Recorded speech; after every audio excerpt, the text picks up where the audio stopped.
Hello, are we ready? For those of you who don't know me, I'm Kerry Grigg. I'm the Executive Officer of Victorian No-Till Farmers Association. And today we've got a panel discussion of whether CTF has merit in a low rainfall zone. And so we thought this was a pretty topical panel discussion to have, considering we've got our Control Traffic Conference here in the Mallee. Now, on our panel here today, we've got a couple of representatives that are not convinced CTF control traffic farming will work in the Mallee environment. We've got a couple that are very convinced that it will work, and so this is not about convincing anyone whether control traffic farming is going to work or not in the Mallee. This is about having an open discussion about what the challenges are in a Mallee environment and where there are gains to be made in other ways when you're farming in a marginal environment, whether the cost is cost effective to go down the control traffic path or whether you can make those inroads in other ways. And so on our panel today we've got some farmers and some consultants. So we have Alistair Murdoch down here on the end.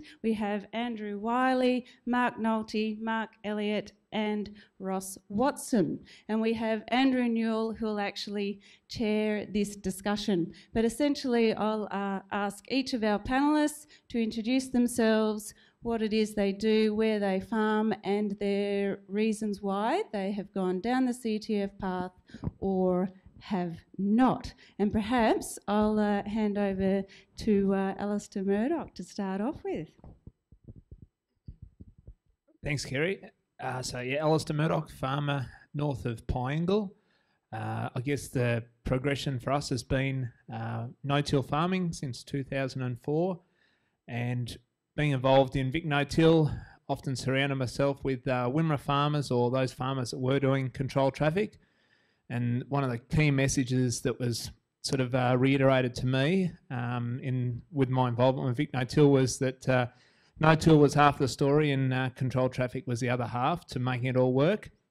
So I guess for us, we have entered into a control traffic farming system since 2010, but loosely. And I guess where I sit today is the challenges we've got or the questions we've got is with increasing farm scale and the complexities to marry up machinery, where do I go from here and other benefits, worthwhile persisting and maybe sort of reducing some efficiencies.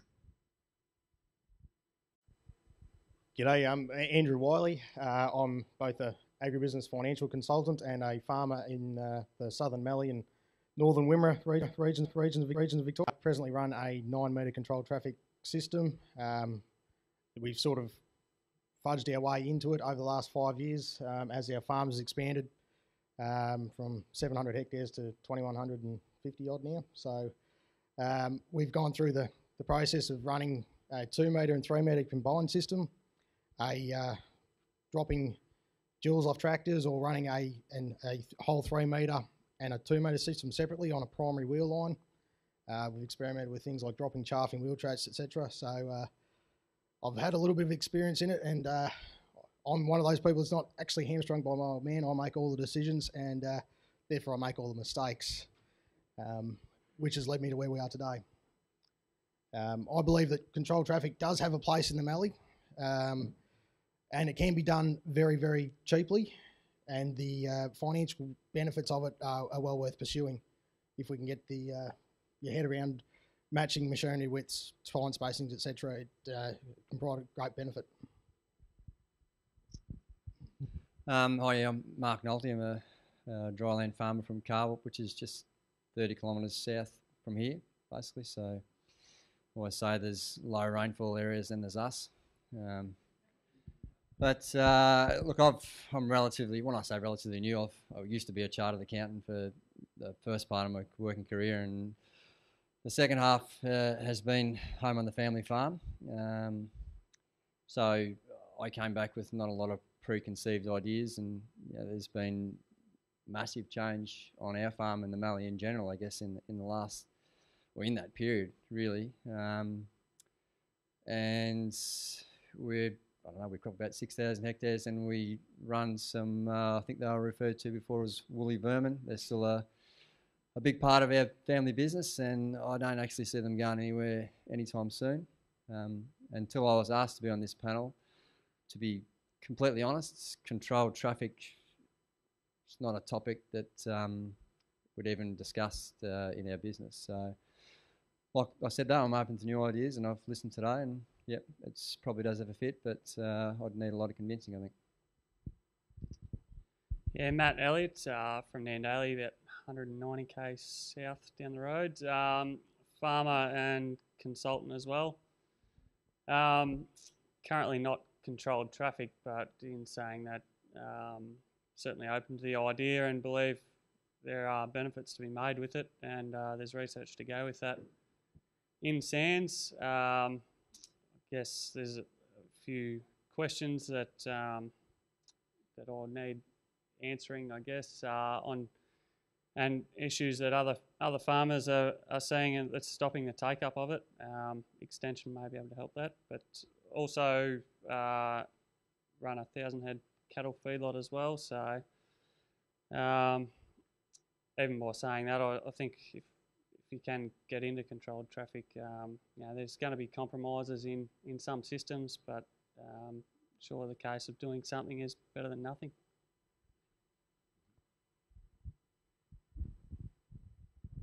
Yeah, Ross Watson. I'm from Swan Hill. I farm 2,200 hectares, and I had been contract planting another 2,000 hectares up until this year. Did that for about 7 years. Started off with, and by the way, if you hadn't noticed, I'm much, much older than the rest of the panel. Look, I started off with a hydraulic planter in 2004, and which went with RTK guide and steering, and so I just jumped in without any light bars or anything, just went straight to RTK. Still using that system. And about 2008, because the harvesters went from 36-foot John Deere to an offset to a centre feed 35-foot, I sort of did the nana, and they came out with a 40-foot, so I thought, right, I'll make the planter 18 metres.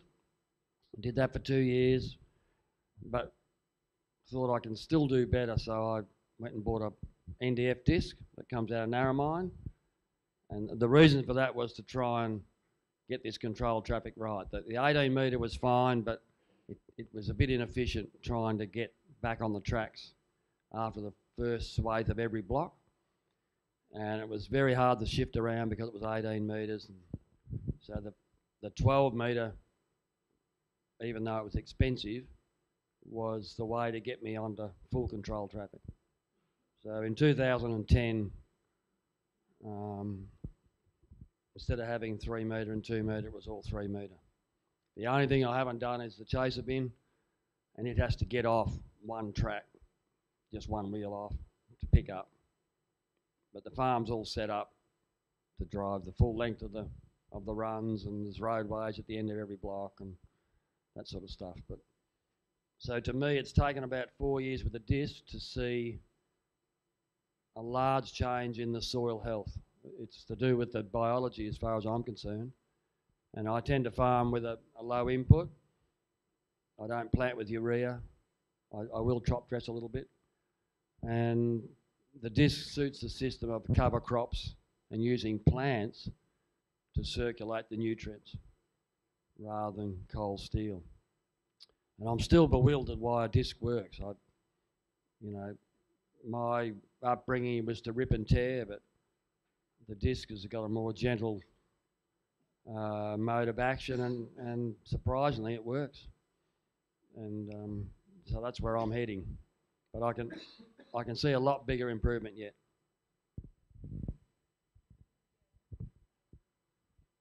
Kerry, you want to talk?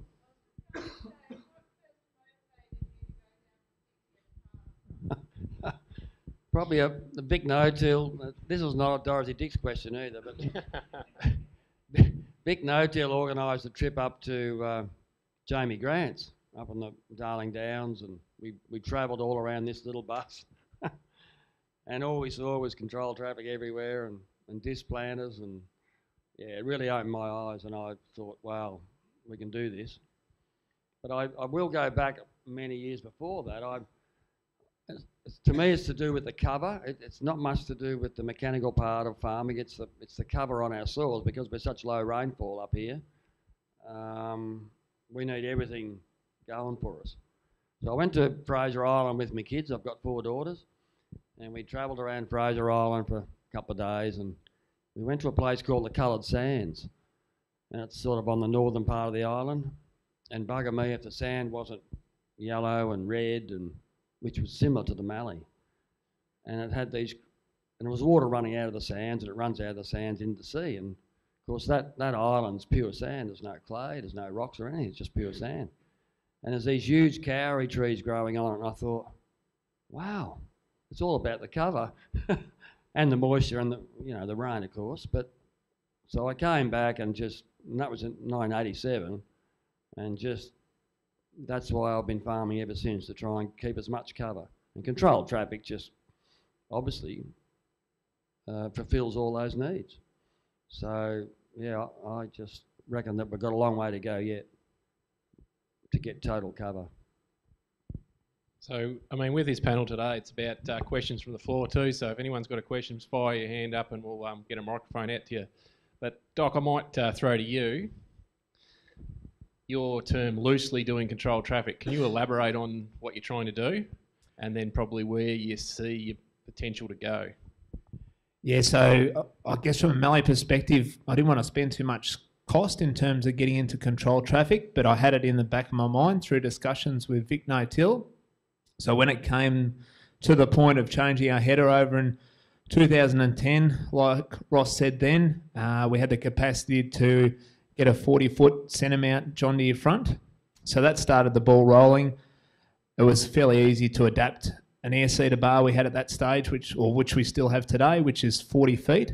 So we're effectively running a 40-foot system, and we had a self-propelled sprayer that I just had to put a few extra nozzles on. So no real big financial cost to me. If the barrier was that I had to sort of change bars and maybe buy a separate front in addition to already what I had, then maybe that step wouldn't have been taken. From there, look, there hasn't been too much more investment. So from a chaser bin point of view, we've got an old chaser bin, so I haven't really modified it. So we are fairly loose with the way we travel with the chaser bin. I have a contractor that comes up from the Wimmera, who's 35-foot control traffic down in the Wimmera. Yeah, it has been hard just to, from a contracting point of view, like I know you might have been yourself nearly saying earlier, you should be able to find a 40-foot contractor fairly easy, but I wanted a flex front up in the Mallee, and that didn't seem to be the case. So that's probably why I've stagnated a little bit with it. And I guess you probably only got to look here today, and there's not a lot of farmers here from the Mallee, so the sentiment in the Mallee isn't big for controlled traffic, and therefore a lot of people share the view that there maybe isn't a lot of gains to be made. So I guess I'm just questioning where we go, because I haven't had to invest any money in the system, and if I have to start investing money, then is it worth it? Thanks, Doc. What currently you're doing about 6,000 hectares? Yeah, so 6,000 hectares, yeah, with a 40-foot seeder bar. And are you finding that timeliness is okay? Yeah, look, it's a stretch, but I guess with diversity and crop rotation, you can definitely make it work. So I don't think in some ways maybe we should have been a bit late this year with some frosts around. But no, look, we still had our program in by the 20th of May, which with some field peas at the end, that slipped in fine. I guess we just got no room for error. So if we have a breakdown and lose a week, well, I'm in a bit of trouble, I guess. Okay, so if you were going to buy another bar, what widths are you thinking? Are you thinking another whole unit, or would you maybe go to 60 or 80? So the conversation then comes around the size of our tractor. So someone else was suggesting you could get away with lower horsepower tractor. So I've got an R Series 360T track tractor, which is fantastic because we do our 3-point linkage spreading with it, which is 36 metres. We use it on our chaser bin, so it's very versatile. Potentially, I could pull one of these low draft tine machines. At 60 foot. If I went to 80, I wouldn't be able to. So therefore, the investment becomes quite large if I go to 80 foot. But a lot of the conversation in the Mallee at the moment with tillage equipment is that the fuel efficiency gains from those low draft machines compared to what I've got, people are saving a lot of fuel and are saving a lot of hours because they're slipping along at 12 or 13 Ks, pulling a 60 foot or an 80 foot pass. So, yeah, that's the dilemma, I suppose. No worries. Mark, I might switch over to you, go the other way. You're obviously haven't considered CTF to date, and you've been here today and heard a lot of facts and figures. What's your primary reason for not considering it at this stage? I was actually thinking about that last night. The primary reason for us is, like I said, I still consider myself to be relatively new. Like, I've been back on the farm now for 10 years, but I still think that's relatively new in terms of the average age of farmers that are around. But look, I just think the adoption of no-till and that sort of stuff, I don't think in our own personal case that we're at a point with our rotations and our nutrition and that sort of stuff that I'm happy.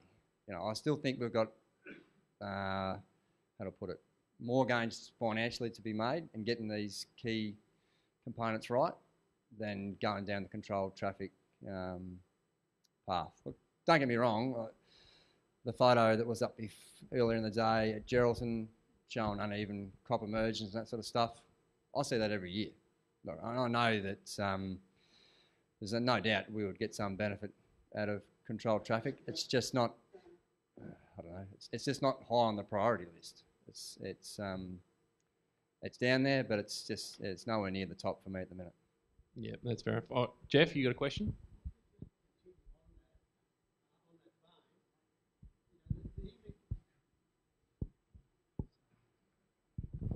Just continuing on that vein, this morning we had some figures from WA where, you know, you're probably losing 15-20% productivity. I just can't see how you can afford to do that, lose that much money and still farm. Yeah, I agree. I think that I'm chasing yield gains of 30 to 40% elsewhere, though. Personally, would make it 50. Yeah, that's right. It's good maths. Yeah, but it would make it 50. But look, I think a lot of things since I've been home get bandied around. You've got to do this. You've got to get rid of livestock. Was the first thing when I come home. You've got to get rid of them. You know, we didn't get rid of them. You know, and they're still a key part of our business, and I might add they're a very profitable part of our business. We operate, like I said, like I indicated, we're a low rainfall zone, and you need to make things work. And you're right. If we could get 10 or 15%, yeah, we should take it. But I don't know. Someone said before, one of the hardest decisions is making the decision. So maybe that's it. I'll take the pressure off you. Matt, I'll throw it to you. I suppose from my perspective, from looking from south up to you guys, is exactly what Mark's talking about, and that is you've probably got a lot of other issues that you've got to address first and probably have some immediate gains. And so controlled traffic hasn't been high on the priority list. But do you see now that's starting to change and you're probably starting to tick those boxes and you probably need to start looking at controlled traffic? Yeah, certainly. Really, I think, and that mindset across both clients is it is on the radar, but there are a lot of other things to get right first in our environment, and guys are looking to get their rotation right. Would love to grow more lentils and all that and all those crops. And I know you guys down south don't want us to flood the market with them, but we've got a heap of, in terms of nutrition, weeds, brome grass is our most prevalent weed, and that's that will put us out of farming before not adopting CTF will. I've got some clients now who have actually made the step to go to CTF next year. They're in that process of moving that way, but they are exceptional clients, exceptional farmers at what they do, and they've worked very hard at getting their farm to that stage. And I think as time goes on, more guys will get there. And I think in terms of the perception of it, you're either all in or you're not, probably scares a few guys away in terms of the investment into it.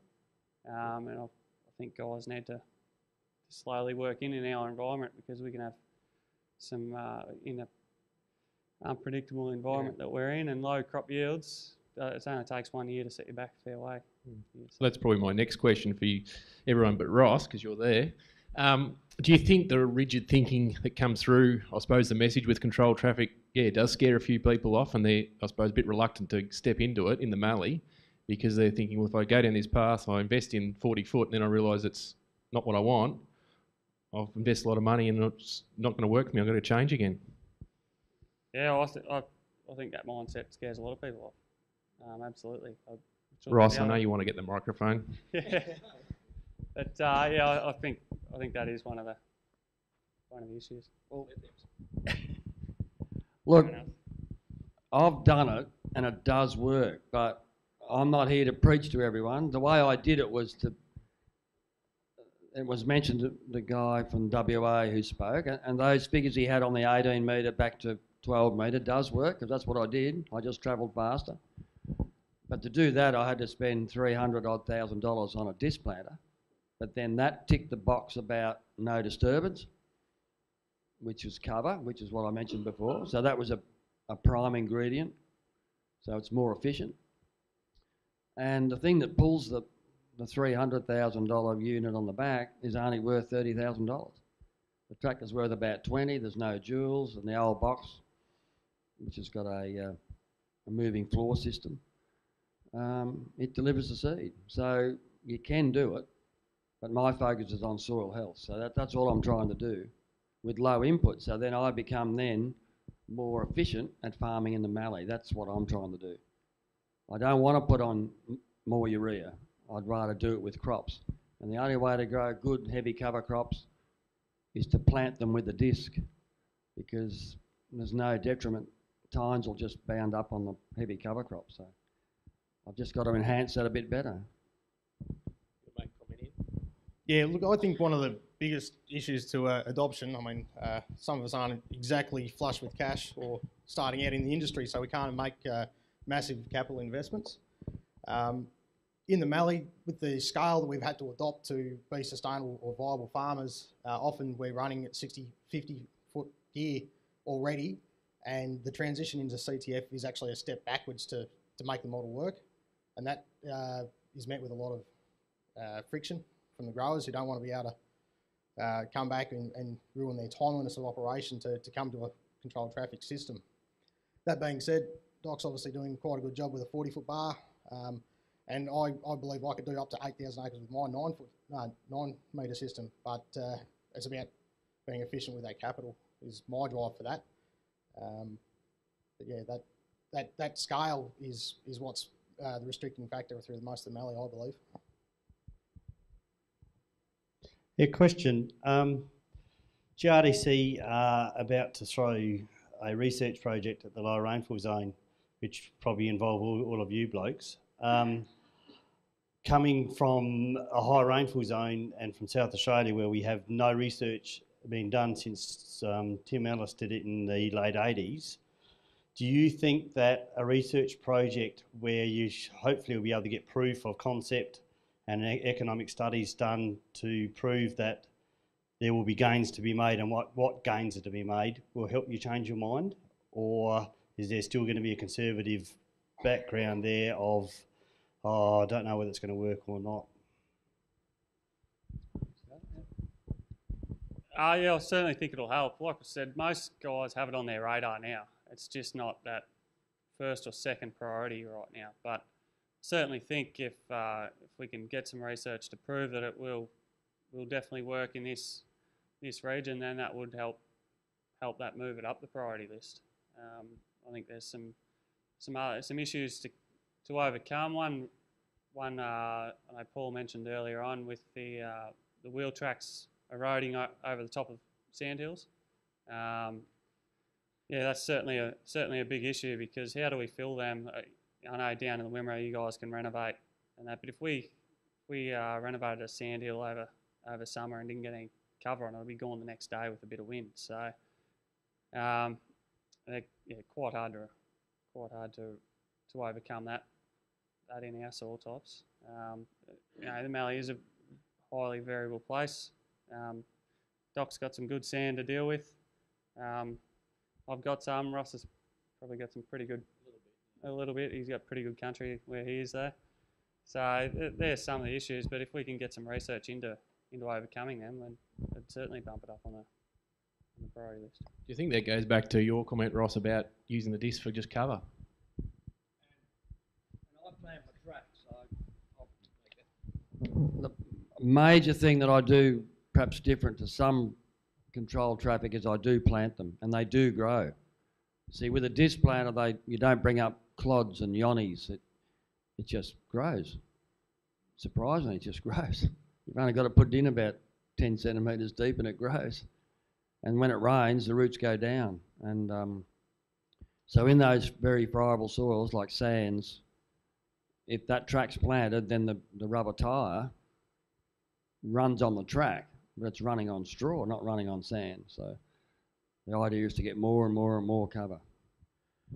Nearly, I was just going to make a comment, a bit like no-till. A lot of research, by the time you get the evidence is 4 or 5 years down the track. Maybe another option, a bit like the no-till movement in the Mallee, is to support some growers that are getting started in it, surround them with the best information and give them some support and advice in combination with trials. And therefore, if you can demonstrate that they're doing it successfully and have ticked a lot of the boxes, then often growers learn from growers, I suppose, and if you can get some good people out the front, then that often drags a lot along as well. Just a point of reassurance from WA. Majority of our CTF growers sow their tracks, especially in cereals, and they only have to use a worn point to get a bit of crop in there. It doesn't need a hell of a lot of crop to compete with a ryegrass. So don't feel as if you can't sow your wheel tracks because you haven't got a disc machine. That's a really important thing to consider when controlling the weeds. Probably got a question for Doc, actually. I just noticed on a few farms last year, certainly in legume crops over the top of risers, non-CTF systems, where they've ran their boom spray on the same track for 4 or 5 years, and those legumes such as peas or lupins that hadn't gone too well over the top in those areas, they'd started to blow over summer. Have you seen any of that happen, Doc? Yeah, no, it's a definite observation from last season. I guess with ourselves, I have been running specific spray tracks, but I'll just jump on another cedar track. So still running another 40-foot track. So maybe not ideal, but like you say, the last thing you want to see is erosion occurring on your lighter sandy soils. What tyres are you running on your sprayer, Doc, and your tractor? 520s on our self-propelled sprayer. So any narrower than that and you get wet conditions and they're just cheese cutters. And on our track machine running 26-inch. So potentially could have ran narrower tracks, but just a bit nervous with our lighter sands. And then the header's a bit of an elephant in the room. It's got jewels on it, so. I was just going to reiterate what Doc said about trying to get people to do the uptake and having some research in that. Doc's exactly right. I think back to, most people in this room probably from different areas and been no-tilling for a long time, but in the Mallee we're probably 10 years, Doc, maybe? I reckon it'll be 10 years. I reckon the biggest advert is the rubberneck syndrome. When you drive past someone that's doing it, oh, hang on a minute. How come their crop's so much better than ours? I think that was the catalyst for for the no-till to take off in the mallee, that people actually saw through the fence, geez, this system is actually working, and my paddock's not all up against the fence line. And I think in my own area, there is not a controlled traffic farmer with, probably Doc might be one of the closest. Ross, probably somewhere. There'd be no one in the Carwalk, Mildura. I don't think anybody at the Mildura. Darryl might help me. I don't know. Anybody? Yeah, Menang. That's still. Yeah, so it's 100 k's from here. So, yeah. So there you go. So. Is I suppose power to the ground an issue for you too? Like you got some big sand rises to get over with. So you're running duals, I'd say now. Would you go to tracks, or would you obviously prefer to keep the duals? No. Well, tracks would be the next step for us. But I was interested in the WA stuff because we have some country which we'd call the Nwinji sand basically, but it's virtually no clay base. You could dig as far as you want, and it's just sand. In that country, I know each pass of the boom spray leaves compaction, so I would be seriously worried about multiple passes on that one run, how deep the tram lines would become, whether they would harden up and not go as deep as I think. I'm not sure. Well, Paul, you might like to comment on that from a WA perspective, but I know you do tend to see a point apart from the real gutless sands. But have you got a comment on that, Paul?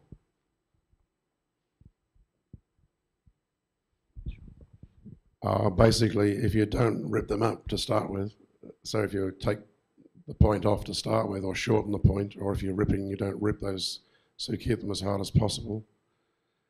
And some of our guys who've got blowouts in their spraying tram lines over the tops of dunes are considering modifying their multi-spreaders and putting a couple of chutes on the back to put gravel just in that zone on the ridge top. There's a bit of a long-term project to stabilise it a bit like a gravel road. But they've got gravel in their country. I don't know what you've got. As funny as that sounds, I've already had that discussion with a couple of clients about putting gravel on the tram line, especially the boom spray mark. So watch this space. Is there any other questions from the floor at this stage while we're going? Was there one over here before? No. Just coming back to the adoption thing as well, the thing that made my mind up was that it may only make 1% difference, but over the cost spread over that 1%, it was a 1-year payback, and that 1% and potentially higher is there every year thereafter. So I'm a relatively new entrant into agriculture. There's our 6th crop in the ground. So to maximise our income stream was of greatest importance, and to spend, we spent $2.5 grand on a set of cotton reels. That's the only major capital investment we made to get into this system. It only needed to be less than 1% to get that payback in 1 year. I think that's the point, that it doesn't have to be expensive, and it isn't expensive really. I mean, you hear just from you guys that you haven't spent a lot of money to get into it, and I know the same with a lot of my clients. I suppose I look at it the other way too, and if there was a wheat variety that came out with a 10% yield gain, everyone would grow it. So you haven't got one in your back pocket, do you? What's that? Haven't got that wheat variety with you. Yeah, no, I haven't. But yeah, that's, I suppose, everyone would go jump onto it straight away, but the controlled traffic is still the reluctance there, because I think that cost is always seen as prohibitive, especially in the marginal areas, but it doesn't have to be, that's for sure. Well, Matt, what are you going to do with your clients that are looking at it? What's their change? What are they going to do with machinery to start up their CTF system? A lot of them have only got to change one machine. That's why they're looking at it more favourably, and that was the header. But one client, he still will have to go for duals, just because he needs to get up. He's not convinced that he'll be able to get up his sand without it. But yeah, so he's on the 120, 60 and 40. So and he'll be going into that next year. He's been running his boom along the same tracks for the last 3 years, I think, and he's going to try and move everything to them tracks there. So and then there's another couple of guys who have got everything but the header. So and they'll work towards that in the end, but it'll take a little bit more because they're 50 foot and 100 foot. Obviously, till a good 50 foot header front comes out, and you've got the issue of spreading residue. So they've got a few more challenges, but they're of the opinion that if they can get 2 passes into the one track, well, it's got to be better than having 3 right across. I suppose one comment I've got on that is that when we first started, it was, that was, residue spread was a big thing, and we always were scared about it, and we, even at 40 foot, but it's come a long way in 5 years, and 5 years' time I can see it being better again. So, 50 foot header fronts may not be out of the question at all for residue management. But as far as contractors go, if controlled traffic has some parameters like 12 metre and multiples of 3 metre, it's pretty easy to get your head around that that's a standard. So then if you choose to deviate from that standard, there'll be issues getting contractors or getting machinery to suit. So I don't know where the direction is coming from CTF groups, and it is that multiple of 3. And if we look far enough ahead to using the little low impact swarm type system, which is what's the word for it? They're called drones. Yeah, the little ground operated drones, and you just have a swarm of them. You have 10 of them, all low pressure, low cost, work 24 hours a day. That turns me on. I reckon that'd be great. So bigger perhaps is not better, but try and come up with that standard. Just going with a 50-foot system, that's the direction we're considering. What about getting wider than 3 metre tracks? Is that anyone doing that? Because 50-foot header front with a 3 metre centre doesn't really sound appealing to me on the side of a hill personally. So any thoughts about getting a 4 metre system or something like that? But with that, don't you increase your weight? Isn't everything getting bigger and heavier and damaging the soil even more? Like, is there a limit? But you might be better just putting a track on a 3 metre. Well, is there efficiency gain in going to 50 foot?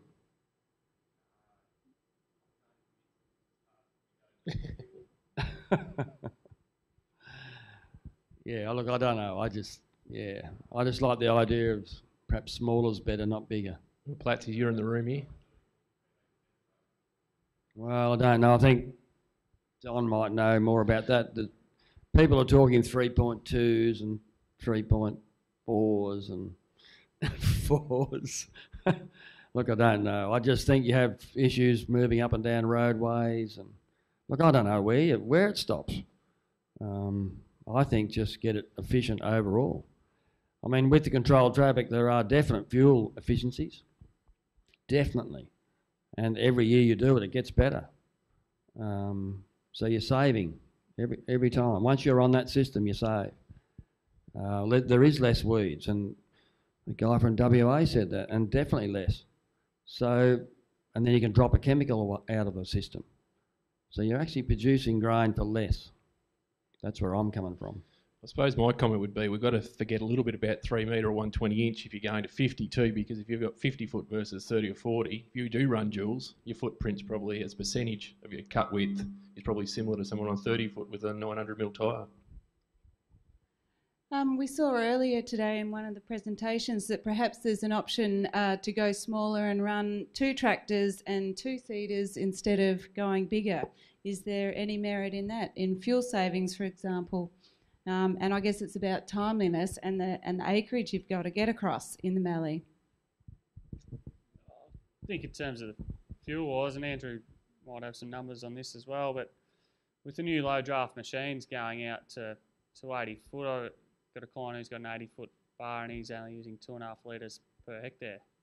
So in terms of fuel efficiencies, that's as good as you get. And he's been getting 28 to 30 hectares an hour sown with that one machine. So there's probably arguments both sides. Yeah, when you start duplicating machines, you duplicating one of the most expensive machines on the property, a power unit. So many of our clients, their biggest risk with their business. They're overcapitalised. So to go and spend another $200,000 on an adequate tractor unit to drag another air seeder, it could be another $500,000, $750,000 investment. We would look at wanting people to look at putting a double shift on. I know a lot of people like to be in control of the seeding operation, but to increase the efficiency of that one machine to its maximum before looking at reinvestment is probably the best way to go. At that point in time, with the low draft machines, we've seen some results that are really making those stack up at 80 feet. Doc, do you want to make a comment about, well, do you run double shift, like 24 hours? Yeah. Yeah, so we went to 15-inch, which gave us some extra speed. So I know one of the charts there earlier was showing 40 foot, going faster, bigger air seeder box. So probably much the same. I think that I don't like to sort of bind myself to a set parameter in terms of hectares for a scale of operation, because there's always something that changes within efficiencies, and that's probably been one, having gone from 12-inch or 10-inch to 15-inch, so we've been able to go a lot faster. And yeah, we pretty much run our machine 24 hours, unless weather gets a bit rough and you're worried about fertiliser blockages and whatever else. But we can roughly do 220, 240 hectares a day, I suppose. So, which is efficient, but does put you, if you have a breakdown or something goes wrong along the way, you're in trouble and your time at sowing is compromised. So I suppose it's another investment to go to another machine, but if you don't lose a week of sowing or something like that, it can be cheap. Yeah, just on that, Newley, we all know that as each day progresses and late timeliness of sowing costs a percentage in dollar terms, overinvestment in plant will more than take that away. So the risk of being a couple of days late the sowing program on the benefit of doing it very efficiently far outweighs it. Righto, we might save this last question for Mark, because I reckon he's got off lightly. I'd just like you to sort of make a final comment on, I suppose, where you're at the moment with your system, what your first priority is going to be, and if you go to CDF, where would you go? What would be the working width, I suppose, that you would settle on? Yeah, right. I'll answer them in reverse, I guess. If we were to go to control traffic, we're already 120 foot boom, 40 foot header front. We would probably change our air seeder, and I think I probably tend to agree with Ross. I mean, we run a 15-ton box, 450 horsepower tractor, and you can see where it's been. There's no way about it, two ways about it. I'd actually be inclined to go back to a 40-foot bar. We do 6,000 hectares like Doc. I probably don't have an issue. Once upon a time, we used to think it was a huge issue. We never get it in. I don't think it's an issue now. I wouldn't hesitate in going back to 40, and even having a smaller box probably wouldn't worry me either.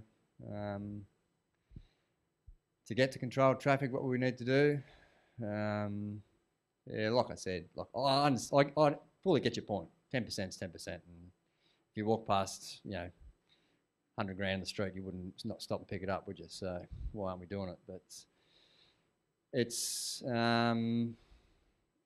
as much as making that commitment to do it, and I have a bit of a philosophy of keeping it simple, stupid on our farm. So that's right from rotations to what machinery we buy, everything that we buy. I think we buy it to be simple, so that there's no fuss. To be honest, that's one of my biggest hurdles. I see it as a bit of a sticking point. We employ a lot of staff. I've got to get them to not deviate off the lines and set it up. But I think to get there, I've got to make some gains in terms of our soil health and nutrition and rotation, that sort of stuff. So, like I said, I still consider myself to be a bit of a baby in the industry. So we might get there one day, hopefully. That's good. Is there any other questions before we wrap up?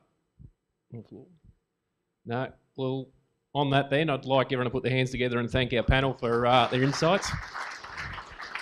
I think it's been a good session, so I'll hand back over to the chair and we'll continue on with the day. Thanks very much, guys. All right, what I will say is thank you to all our panellists, because it's fairly brave to come up here and sit up the front and be very open and honest about what you are doing on your own farm with your own money and what might be your challenges or barriers. So really appreciative your time and your honesty. And I'll hand it over to the next speaker.